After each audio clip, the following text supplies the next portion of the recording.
Hello, good evening. How are you? I hope all of you are very good. I am good too. Okay. Today we are going to discuss about voice change. I hope most of you know voice change very well, but those who do not know about voice change, you have to watch, you must watch my video till finished. Okay, so let's start. আজকে আমরা যে ক্লাসটা করতে যাচ্ছি এটা হচ্ছে আপনাদের voice change সম্পর্কে। তো ভয়েস চেঞ্জ শুরু করার আগে আগে আমাদেরকে জানতে হবে ভয়েস কি। ভয়েস হচ্ছে এই ভার্বের যে রূপ,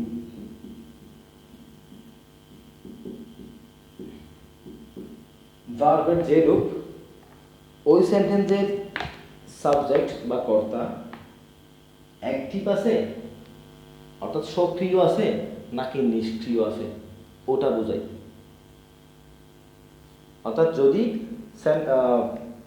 মানে ভয়েস কাজ হচ্ছে কি প্রতিটা সেন্টেন্স একটা ভার্ব থাকবে, ওই ভার্বটা দ্বারা বুঝাবে ওই সেন্টেন্সের সাবজেক্ট নিজে কাজ করছে নাকি অন্যের কাজটা তার উপর আসছে, মানে সে নিজে নিজে নিজের কাজ করছে নাকি অন্যের কাজটা তার উপর আসছে। আচ্ছা, তো এইটা হচ্ছে ভয়েস।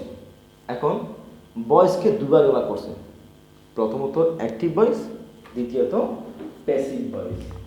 ওকে, অ্যাক্টিভ ভয়েস, দ্বিতীয়ত প্যাসিভ ভয়েস। ওকে, এখন অ্যাক্টিভ ভয়েস মানে হচ্ছে সক্রিয়, আর প্যাসিভ ভয়েস হচ্ছে নিষ্ক্রিয়। ওকে, এখন অ্যাক্টিভ ভয়েস মানে কি অর্থাৎ সক্রিয় মানে যেই সেন্টেন্সে সাবজেক্ট নিজেই নিজের কাজ করবে। সাপোজ আমি খুব সিম্পল একটা এক্সাম্পল দিয়ে করাই, আই ইট রাইস। ওকে, এখানে আই ইট রাইস, আমি ভাত খাই। তো আমি ভাত খাই, এখানে খাওয়াটা হচ্ছে ক্রিয়া, ভার্ব। এই কাজটা কে করে? আমি করে, সুতরাং আমি সাবজেক্ট। অর্থাৎ কোনো বাক্যে যদি সাবজেক্ট নিজেই কাজ করে থাকে তাহলে সেটা অ্যাক্টিভ ভয়েস, আর সাবজেক্ট নিজেই নিজেরটা না করে অন্যের কোনো কাজ যদি তার উপর এসে পড়ে, যেমন এটাকে বেসিক করলে rice is eaten by me, তাহলে ভাত খাওয়া হয় আমার দ্বারা। এখানে সাবজেক্ট হিসেবে কিন্তু রাইস দেওয়া আছে, বাট এই কাজটা তার নয়। ভাত খাওয়াটা রাইসের কাজ নয়, এটা মিয়ের কাজ। মিয়ের কাজটা এসে পড়ছে কার উপর? সাবজেক্টের উপর, রাইসের উপর। অর্থাৎ কোনো বাক্যে সাবজেক্ট যদি তার নিজের কাজ না করে অন্যের কোনো কাজ করে, ওটাকে বলবো আমরা কি? Passive voice.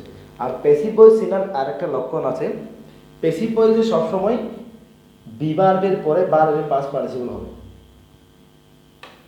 সবসময় প্যাসিভ ভয়েস মানেই বিভার্বের পরে ভার্বের পাস্ট পার্টিসিপল।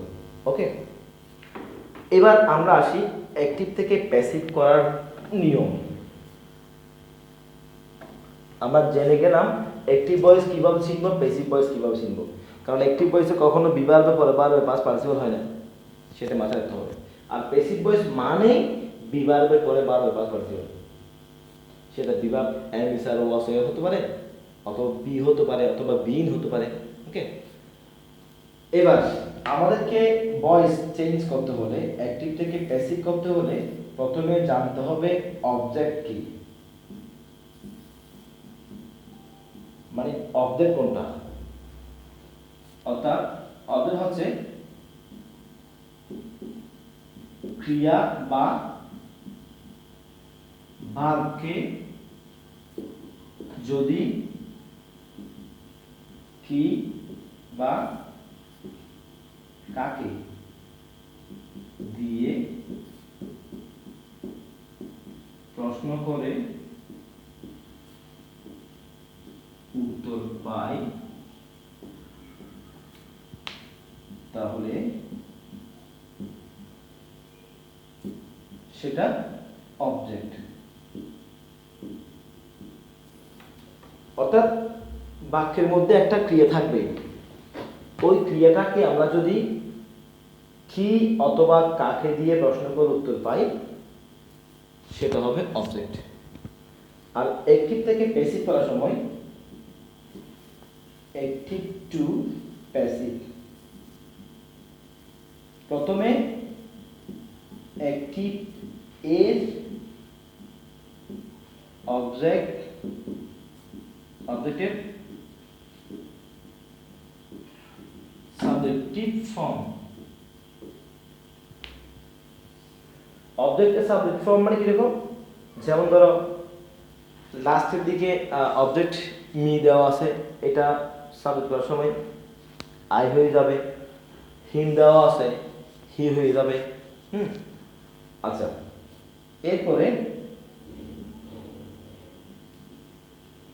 টেন্স ও পার্সন অনুযায়ী বিভাগ, তারপরে বি3 মানে হচ্ছে ভার্বের পাস্ট পার্টিসিপল ফর্ম, তারপর বাই, তারপর অ্যাক্টিভ এর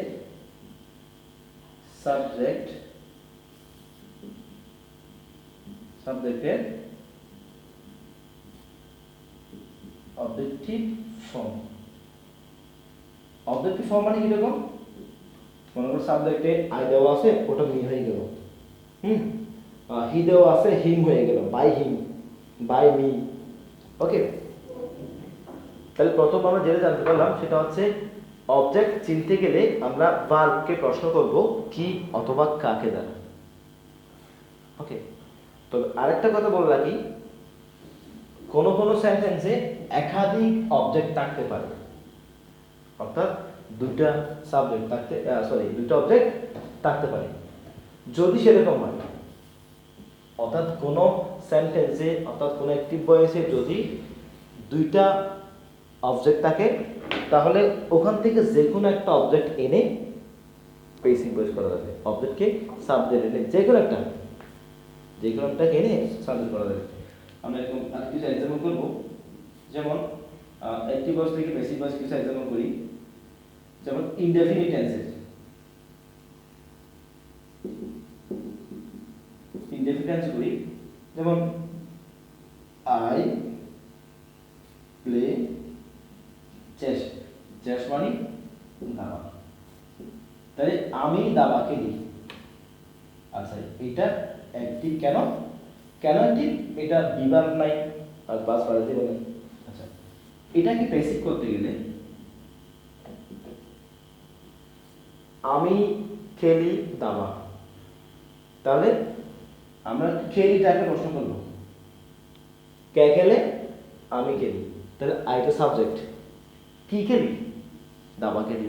আমরা কিছুক্ষণ আগে লিখেছিলাম ভার্বকে কি দ্বারা প্রশ্ন করে যদি উত্তর পাই অথবা কাকে দ্বারা প্রশ্ন করে উত্তর পাই সেটা কি হবে, অবজেক্ট। তাহলে ওই অবজেক্টটাকে সাবজেক্ট হিসেবে নিয়ে আসতে হবে। তাহলে চেস দাবা খেলা, যেহেতু একটাই খেলা, সেহেতু এই টেন্স অনুযায়ী এটা প্লেটা প্রেজেন্ট টেন্স না, প্রেজেন্ট টেন্স বিভাগ কি আছে, এম ইজ আর, তাহলে চেস ইজ হবে, চেস ইজ ভার্বের past participle, played by I এর বদল কি মি। ওকে, আচ্ছা, এবার পাস্ট ইনডিফিনিট একটা করি, উই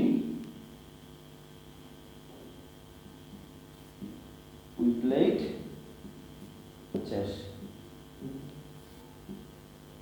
আমরা খেলেছিলাম চেস, কি খেলেছিলাম, দাবা খেলেছিলাম, এটা পাস্ট টেন্সের। এই প্লেট দেখে বুঝতে পারছি এটা পাস্ট টেন্সের। আমরা দাবা খেলেছিলাম, কি খেলেছিলাম? দাবা। তাহলে কি খেলেছিলাম? দাবা। এই কিটা চেস। ওকে, প্লেটা পাস্ট টেন্স, তাহলে চেস ওয়াজ। যেহেতু খেলা একটি খেলা, আমরা জানি কখন এম ইজ আর ওয়াজ হয়ে হয়। Okay, chess was played by past participle by we আছে না, উইটা ক্লাস হবে। এবার ফিউচার টেন্সে দেখি, উই শ্যাল প্লে চেস, আমরা দাবা খেলবো।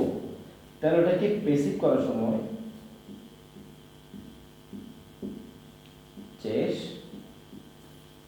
ফিউচার টেন্সে অবশ্যই দুইটা লক্ষণ আছে, একটা শ্যাল একটা উইল। ফার্স্ট পার্সনের বেলায় শ্যাল হয়, যেমন এখানে উই আছে, উইয়ের বেলায় শ্যাল হবে, আয়ের বেলায় শ্যাল হবে। সেকেন্ড এবং থার্ড পার্সনের বেলায় উইল হবে। তাহলে এখানে চেসটা থার্ড পার্সন, তো সেক্ষেত্রে উইল হবে। তারপর সূত্রের একটা বিভাগ বসাই আমরা, ওই যেখানে বিভাগ বসালাম। তাহলে এখানে কি, এখানে ফিউচার টেন্সের কোনো বিভাগ নাই। ফিউচার টেন্সের বিভাগ হচ্ছে বি। চেস উইল বি, বাকিটা আগের মতোই, played by us. Clear? Okay, এবার আরেকটা যাই, কোন সেন্টেন্সে যদি অবজেক্ট দুইটা থাকে, যেমন হি teaches us ইংলিশ, মানে তিনি আমাদেরকে ইংরেজি পড়ান। এখানে পড়ানটা হচ্ছে ভার্ব, আমরা ভার্ব প্রশ্ন করব, কে পড়ান? তিনি পড়ান। তাহলে যে কাজ করে তিনি সাবজেক্ট। এইবার আসুন, কি পড়ান? তাহলে কি দিয়ে প্রশ্ন করে পেলাম একটা, কাকে পড়ান? দুইটা পেলাম, যে কোনো একটা দিয়ে আমি বেসিক করতে পারবো। আগে ইংলিশটাকে নিয়ে এসে করাই, তারপর আজটাকে নিয়ে করাবো। ইংলিশ,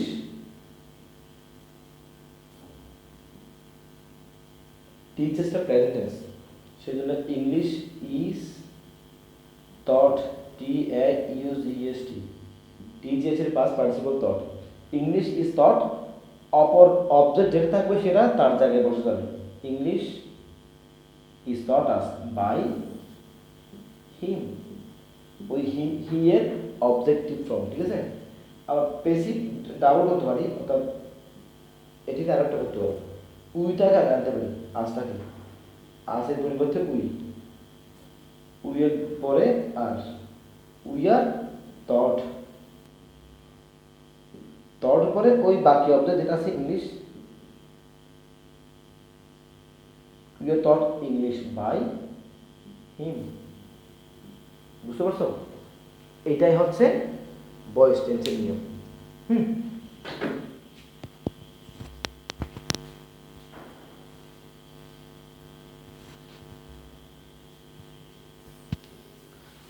এবার আমরা কন্টিনিউয়াস টেন্সে যাব। কন্টিনিউয়াস টেন্স রাইট, ইনডেফিনিটটা বুঝতে পারলে কন্টিনিউয়াসটা খুব সোজা। তাহলে continuous, present continuous, past continuous, তিনটাই।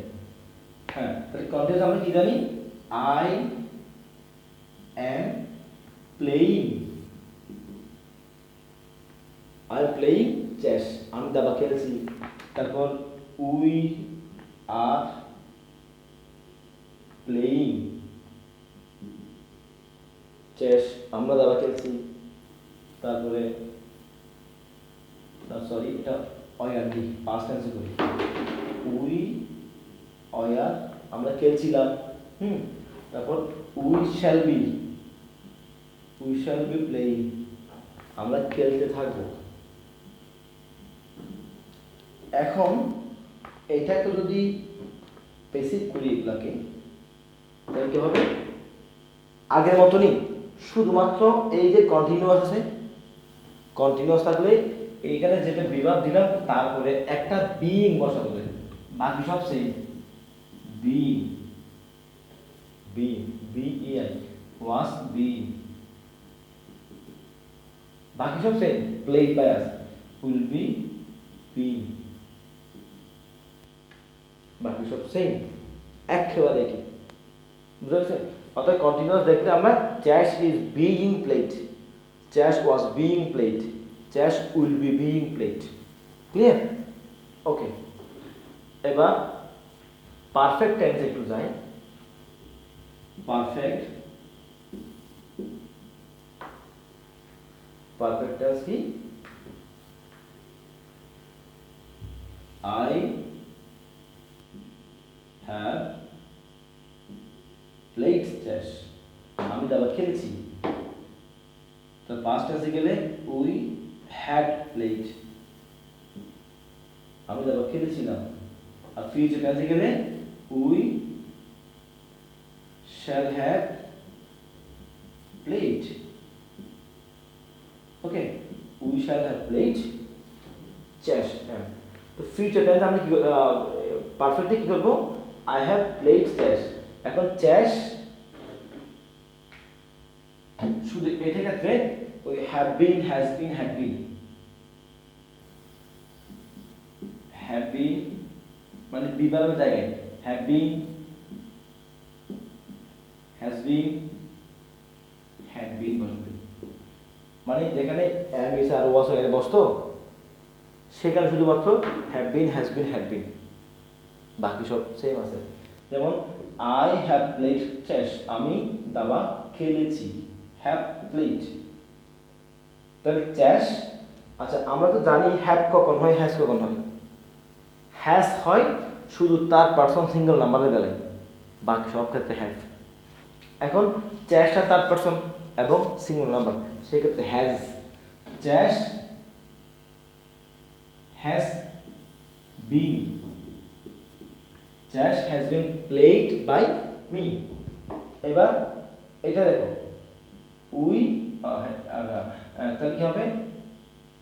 চ্যাশ had been, past tense, chess had been played by আর ফিউচার টেন্স, তাহলে শ্যাল হ্যাভ দেওয়া আছে এখানে উইল হ্যাভ বিন, তাহলে chess will have been, chess will have been played by us. আশা করছি সবার এতক্ষণে ভয়েস চেঞ্জ কি সেটা ক্লিয়ার হয়ে গেছে। ধৈর্য সহকারে এবং মনোযোগ সহকারে ভিডিওটা দেখার জন্য সবাইকে অসংখ্য ধন্যবাদ। আর তোমার বন্ধুরা যারা এখনো আমার এই চ্যানেল সম্পর্কে অবগত নয় তাদেরকে জানিয়ে দাও, আর কষ্ট করে একটু সাবস্ক্রাইব করে দাও। ধন্যবাদ সকলকে। নতুন নতুন আরও ভিডিও পাবে।